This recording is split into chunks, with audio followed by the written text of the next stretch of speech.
Hey guys, welcome back to our YouTube channel Garima life science academy. आपका हमारे YouTube channel Garima life science academy में स्वागत है। इस लेक्चर में हम क्या बात करेंगे, बायोकेमिस्ट्री में सेल स्ट्रक्चर एंड ऑर्गेनेल के बारे में हम बात करेंगे। तो हम पहले देखते हैं व्हाट इज सेल। सेल क्या है, सेल का definition. A cell is defined as the smallest basic unit of life that is responsible for all of the life processes. तो जो है वो सेल क्या है, smallest basic unit of life होता है। हम सेल को क्या बोलते हैं, basic smallest unit of life, जो भी रिस्पॉन्सिबल है सारे बायोलॉजिकल प्रोसेसेस के लिए जो भी लाइफ में होते हैं, तो वो सेल के थ्रू होते हैं। Cell are the structural, functional and biological unit of all living beings. तो जस्ट जो सेल होता है हमारा, वो structural, functional and biological unit होता है ऑल लिविंग बींग्स में। जो भी उस ऑल लिविंग बींग्स होते हैं उसमें जो स्ट्रक्चर और फंक्शनल और बायोलॉजिकल रोल्स और यूनिट्स होते हैं, वो सेल उसके लिए रिस्पॉन्सिबल है। A cell can replicate itself independently. जो हमारा सेल है वो खुद सेल्फ मतलब इंडिपेंडेंटली ही रेप्लिकेट कर सकता है, इसके पास प्रॉपर्टी होती है। Hence they are known as the building block of life. तो इसको हम क्या बोलते हैं, बिल्डिंग ब्लॉक ऑफ लाइफ भी बोलते हैं। Each cell contain a fluid called the cytoplasm. जो भी सेल्स होते हैं वो फ्लूइड को कंटेन करते हैं, उसको साइटोप्लाज्म बोलते हैं। Which is enclosed bye a membrane. तो जो हमारा साइटोप्लाज्म होता है वो मेम्ब्रेन से इनक्लोज्ड रहता है और ये फ्लूइड होता है, फ्लूइड नेचर का होता है। Also present in cytoplasm are several biomolecules like proteins, nucleic acid and lipids. तो जो हमारा साइटोप्लाज्म होता है उसमें बहुत सारे बायोमोलिक्यूल्स पाए जाते हैं, like proteins, nucleic acid and lipids. Moreover cellular structures called cell organelles are suspended in the cytoplasm. जो भी हमारे सेल्यूलर स्ट्रक्चर भी होते हैं वो उसको क्या बोलते हैं, सेल ऑर्गेनल। ये जो सेल ऑर्गेनल होते हैं, सेल्यूलर स्ट्रक्चर, वो हमारे साइटोप्लाज्म में सस्पेंडेड रहते हैं, इसको हम बोलते हैं cell organelle. What is cell? Cell क्या है? और cell is the structural and functional fundamental unit of life. जो हमारा सेल होता है वो structural and fundamental unit of life होता है। The study of cell from its basic structure to the function of every cell organelle is called cell biology. तो cell biology हम किसको कहते हैं, स्टडी ऑफ सेल, उसका बेसिक स्ट्रक्चर, फंक्शन और जो उसके एवरी ऑर्गेनल होते हैं उसका फंक्शन स्टडी को हम बोलते हैं सेल बायोलॉजी। क्या बोलते हैं, cell biology. Robert Hooke was the first biologist who discovered cell. जो रॉबर्ट हुक थे, साइंटिस्ट थे, वो बायोलॉजिस्ट, वो फर्स्ट टाइम सेल को डिस्कवर्ड किए थे। All organism are made up of cells. जितने भी ऑर्गेनिज्म होते हैं वो सेल से मिलकर के बने होते हैं। They may be made up of a single cell और मैनी सेल्स। तो जो भी सारे ऑर्गेनिजम्स होते हैं वो आइदर सिंगल सेल से बने होते हैं, उसको बोलते हैं यूनिसेल्यूलर, और मैनी सेल से बने हो तो उसको बोलते हैं multicellular. Multicellular means many cells, unicellular means single cell. Mycoplasmas are the smallest known cell. जो माइकोप्लाज्मा बैक्टीरिया है वो जो हमारा है वो स्मॉलेस्ट नोन सेल अभी तक पाया गया है। Cells are the building block of all living beings.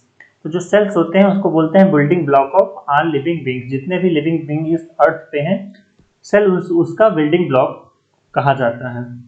तो ये हमारा डायग्राम है, इस डायग्राम में हम देख सकते हैं कि ये जो स्ट्रक्चर है वो एक सेल का कंप्लीट स्ट्रक्चर है, और ये डिफरेंट लाइक न्यूरॉन सेल्स, और ये हमारे जो भी मसल सेल्स, स्मूथ सेल्स और ब्लड सेल्स, ये सब हमारे पूरा स्ट्रक्चर है सेल का। तो बेसिक यूनिट जो सेल होता है वो बेसिक यूनिट होता है, makes up every living organism. तो ये एवरी लिविंग ऑर्गेनिज्म को बनाता है। स्मॉलेस्ट फॉर्म ऑफ लाइफ, इसको हम कहते हैं smallest form of life. Replication, जो ये है रेप्लिकेट ऑन इट्स ओन, ये खुद से ही रेप्लिकेट कर सकता है, इसके पास कैपेबिलिटी होता है रेप्लिकेट करने का। ह्यूमन बॉडी, जो ह्यूमन बॉडी होता है उसमें मोर देन 200 सेल्स टाइप्स, जो डिफरेंट टाइप्स ऑफ सेल्स होते हैं वो पाए जाते हैं। कितने, मोर देन 200 सेल टाइप्स पाए जाते हैं, like epithelial cells, neuron cells, blood cells, muscle cells, ये सारे डिफरेंट सेल्स पाए जाते हैं। फिर ये जो सेल होता है उसको क्या बोलते हैं, fundamental unit of life, self replicating structure.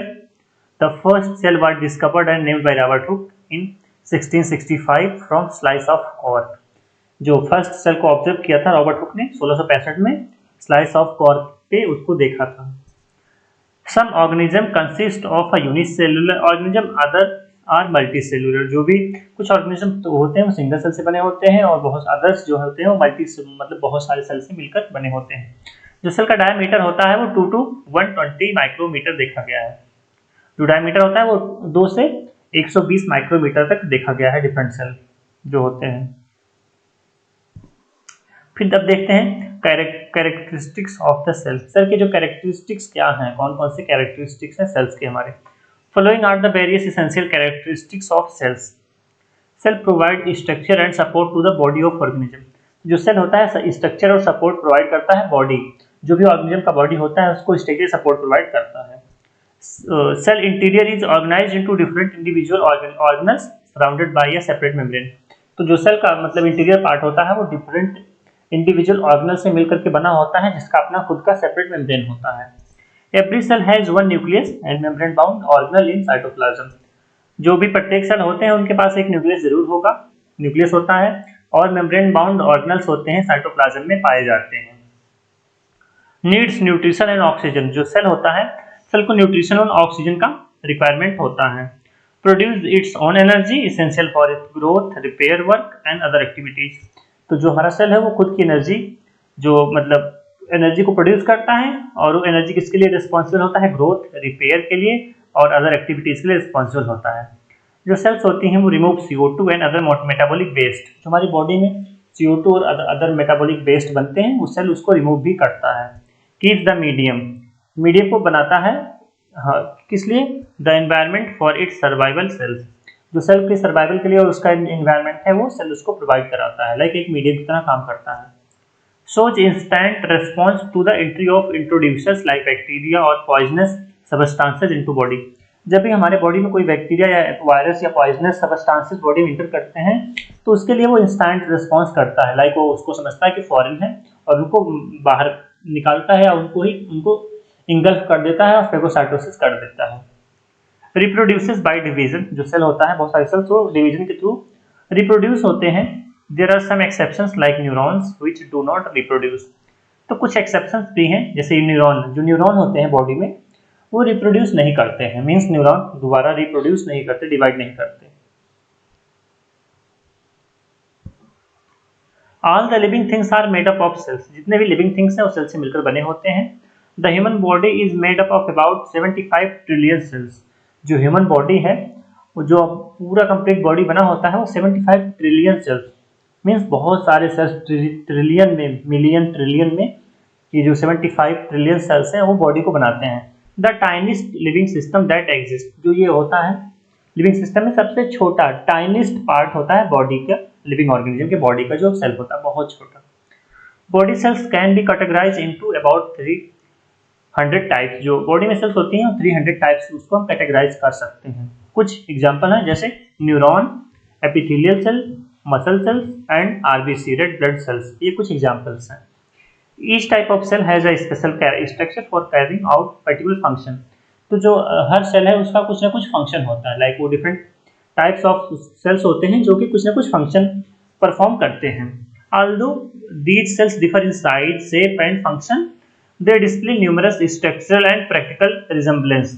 तो जो ये सेल्स होते हैं साइज, शेप और फंक्शन में डिफरेंट हो सकते हैं, बट जो इनका स्ट्रक्चर होता है प्रैक्टिकली या जो ये होते हैं ये कुछ ना कुछ सिमिलर आपस में दिखाई देते हैं। तो ये हमारा सेल का एक स्ट्रक्चर, इसमें हम देख सकते हैं जो ये सेल का ऊपरी पार्ट है ये इसको बोलते हैं सीलिया। सीलिया जो है ये मूवमेंट में हेल्प करता है।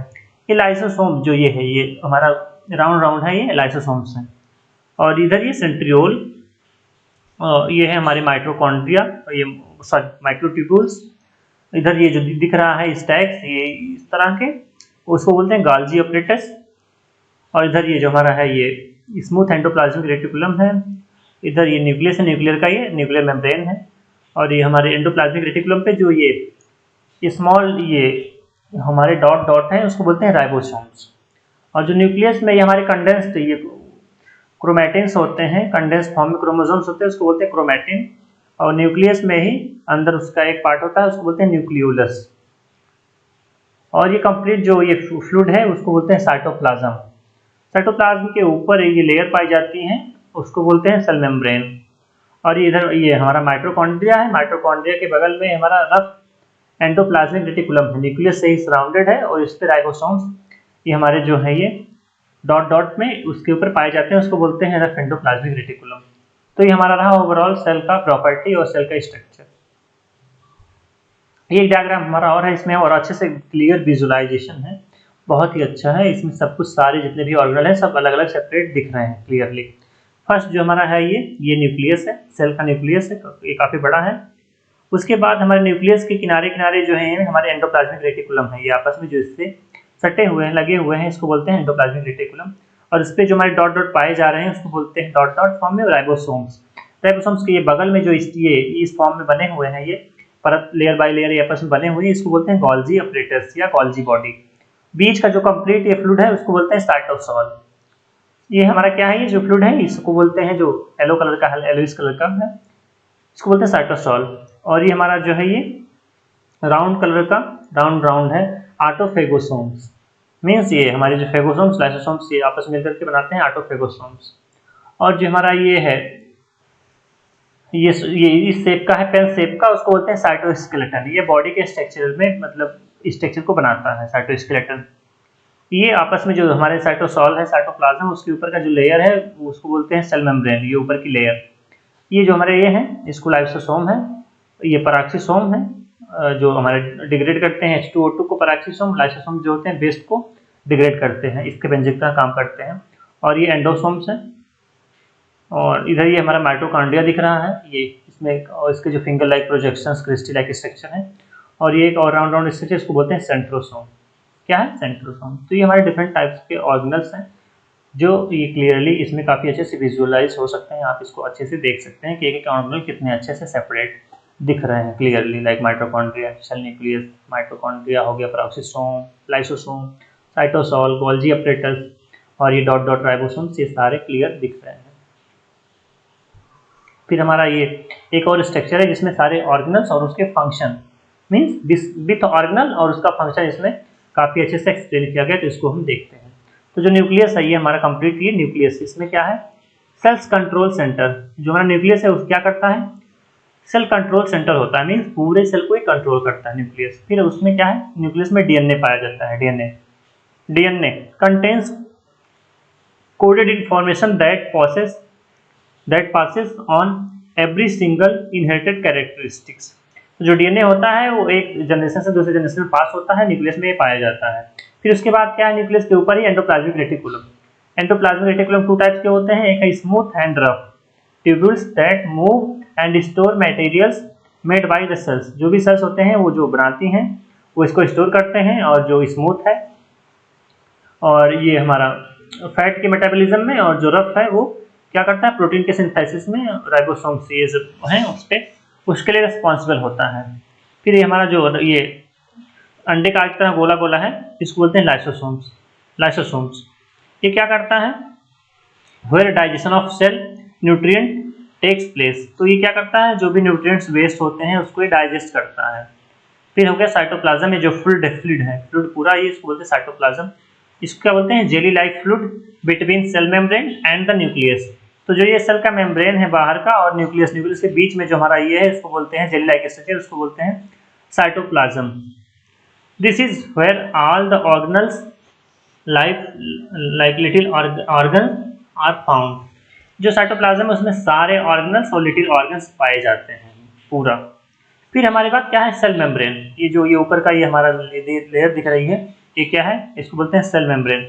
तो सेल मेम्ब्रेन का फंक्शन क्या है, made up of a double layer of fatty materials. जो ये होता है डबल लेयर फैटी मटेरियल का बना होता है। It allows some material to pass into and out the cell of the thousands of places across the surface. तो ये क्या करता है, जो हमारे न्यूट्रिएंट्स मटेरियल्स होते हैं उनको आउट और इन पास करने में मदद करता है, जो भी कुछ आयंस और होते हैं न्यूट्रिएंट्स को। It allow foods to pass into the cell and waste to pass out of the cell. तो जो होते हैं क्या अलाउ करता है, जो भी फूड्स होते हैं उसको बॉडी के अंदर ले जाता है और जो वेस्ट होते हैं उसको बाहर निकालने में ये मदद करता है सेल मेम्ब्रेन। फिर ये हमारा क्या है, सेंट्रियोल। सेंट्रियोल क्या करता है, tiny organs that help the cell divide. तो ये जो हमारा टाइनी ऑर्गेनल है ये सेल को डिवाइड करने में मदद करता है। फिर नेक्स्ट है पैराक्सीसोम। ये क्या करता है, एक वेसिकल होता है that contain enzymes that carry out particular reaction such as the detoxifying potentially harmful molecules. तो जो पैराक्सीसोम्स होते हैं वो एंजाइम्स को कंटेन करते हैं और जो डिटॉक्सिफाई पोटेंशियली हार्मफुल मॉलिक्यूल्स होते हैं उसको डिटॉक्सिफाई करता है, डिग्रेड करता है। फिर हमारा ये जो रेड कलर का राउंड राउंड है इसको बोलते हैं वैक्यूल। वैक्यूल क्या करता है? Storage area from fat and other substances. तो वैक्यूल जो होता है फैट और अदर सब्सटेंस को स्टोर करता है। फिर हमारे जो dot dot dot dot dot है ये इसको बोलते हैं राइबोसोम्स। राइबोसोम्स क्या है? Tiny protein producing factories. तो राइबोसोम्स को बोलते हैं tiny protein producing factory, means ये प्रोटीन को बनाते हैं इसलिए इसको बोलते हैं protein producing factory. Protein produces chemical messages that run a cell. तो जो भी हमारे ये प्रोटीन्स है वो क्या केमिकल मैसेजेस को प्रोड्यूस करते हैं जो कि सेल को रन करने में और सेल को ग्रो करने में और पर्टिकुलर बॉडी बिल्डिंग में हेल्प करता है। फिर हमारा ये है ये गोल्जी कॉम्प्लेक्स। ये क्या है? ये गोल्जी कॉम्प्लेक्स है, इसको बोलते हैं collects package and distribute molecules made in the cell. तो जो भी हमारे सेल्स में जो भी प्रोटीन्स या जो भी न्यूट्रिएंट बनते हैं उनको क्या करता है? कलेक्ट करता है, पैकेज करता है, फिर उनको डिफरेंट डिफरेंट जगह पे भेजता है। इसका ये सारा काम करता है गाल्जी। गोल्जी कॉम्प्लेक्स कलेक्ट करेगा, पैकेज करेगा और उनको डिस्ट्रीब्यूट करेगा जहाँ पे जाना होता है। फिर लास्ट में हमारा बचा माइटोकॉन्ड्रिया। माइटोकॉन्ड्रिया क्या है? Produce energy for cell to use. तो इसको बोलते हैं power house of cell. Mitochondria बोलते हैं power house of cell, energy को प्रोड्यूस करता है। जो भी ब्रेक डाउन सब्सटेंसेस होते हैं और ऑक्सीडेटिव मेटाबॉलिज्म होता है वो माइटोकॉन्ड्रिया उसके लिए रिस्पॉन्सिबल होता है। तो ये हमने डिफरेंट डिफरेंट ऑर्गेनल्स और उसका जो फंक्शन है इंपॉर्टेंट फंक्शन वो हमने इस स्लाइड में देखा। फिर लास्ट में हमारा एक समरी स्लाइड है। इसमें क्या है? कंपार्टमेंट्स जो हमारे डिफरेंट ऑर्गेनल्स हैं और उसका जो मेजर फंक्शन है वो क्या क्या है इसमें हम समरी स्लाइड में इसमें हम देखेंगे। क्विक समरी स्लाइड है ये। पहला प्लाज्मा मेम्ब्रेन, इसको बोलते हैं प्लाज्मा मेम्ब्रेन या सेल मेम्ब्रेन। ये क्या करता है? Transport of ion and molecules. Ions और मॉलिक्यूल्स को ट्रांसपोर्ट करने में मदद करता है। फिर दूसरा cytosol, metabolism of carbohydrate lipid and amino acid. जो साइटोसॉल है वो कार्बोहाइड्रेट लिपिड और अमीनो एसिड का मेटाबॉलिज्म के लिए रिस्पॉन्सिबल होता है। फिर माइटोकॉन्ड्रिया, माइटोकॉन्ड्रिया एनर्जी प्रोडक्शन में रहता है। Endoplasmic reticulum synthesis of protein and lipids, protein और लिपिड के सिंथेसिस में रहते हैं। Golgi apparatus modification and sorting of protein. तो जो गोल्जी apparatus होता है modification and sorting of proteins के लिए रिस्पॉन्सिबल होता है। लाइसोसोम सेल्यूलर डाइजेशन में रहता है। पैराक्सीसोम यूटिलाइजेशन ऑफ H2O2। जो H2O2 के यूटिलाइजेशन और ब्रेकडाउन में कौन रिस्पॉन्सिबल रहता है? पैराक्सीसोम। फिर cytoskeleton, cell morphology and cell motility में ये साइटोस्केलेटन इंपॉर्टेंट रोल प्ले करता है। फिर लास्ट में न्यूक्लियस है। Nucleus DNA synthesis and repair में रहता है और सेल को कंट्रोल, सेल का जो एक कंट्रोल सेंटर है ये न्यूक्लियस। तो ये हमने इसमें देखा कि डिफरेंट ऑर्गेनल्स और उसके मेजर फंक्शन ये हमने देखा। तो हमने इस लेक्चर में क्या देखा कि सेल क्या होता है, सेल का डेफिनेशन, फिर इसके बाद सेल का जो डेफिनेशन है और सेल के डिफरेंट फीचर्स, कैरेक्टरिस्टिक्स फीचर हमने देखे सेल के। फिर उसके बाद हमने देखा कि जो सेल का स्ट्रक्चर है वो डिफरेंट जो ऑर्गेनल्स होते हैं वो उसको हमने देखा। फिर हमने देखा कि डिफरेंट ऑर्गेनल्स का जो फंक्शन है। फिर लास्ट में हमने ये क्विक समरी देखा कि डिफरेंट ऑर्गेनल और उसका जो इंपॉर्टेंट मेजर फंक्शन है जो एग्जाम में पूछे जाते हैं उसको हमने देखा। तो ये हमारा जो ये लेक्चर है वो GATE, XL, OBT, DBT, JRF, CSIR, ICMR इन सब के लिए काफ़ी ही हेल्पफुल है क्योंकि डिफरेंट एग्जाम में ये पूछते हैं कि इस ऑर्गेनल का क्या फंक्शन है, लाइक माइटोकॉन्ड्रिया क्या फंक्शन है, एंडोप्लाज्मिक रेटिकुलम क्या करता है, जो हमारा H2O2 का ब्रेकडाउन होता है वो कौन करता है। ये सब क्वेश्चन जो भी शॉर्ट छोटे छोटे क्वेश्चन पार्ट बी टाइप, ये गेट बी, गेट बीटी और GATE XL, DBT, CSIR, ICMR के पार्ट बी में ये सब बहुत ज़्यादा पूछ जाते हैं। तो ये लेक्चर उसके लिए बहुत ही इंपॉर्टेंट हो जाता है। तो हमने इसलिए उसके अच्छे से हमने जो समरी में इसको बात किया अच्छे से हमने देखा। I hope guys this lecture is helpful for you. If you like my video content or notes, you can share, subscribe my YouTube channel Garima Life Science Academy. Thank you.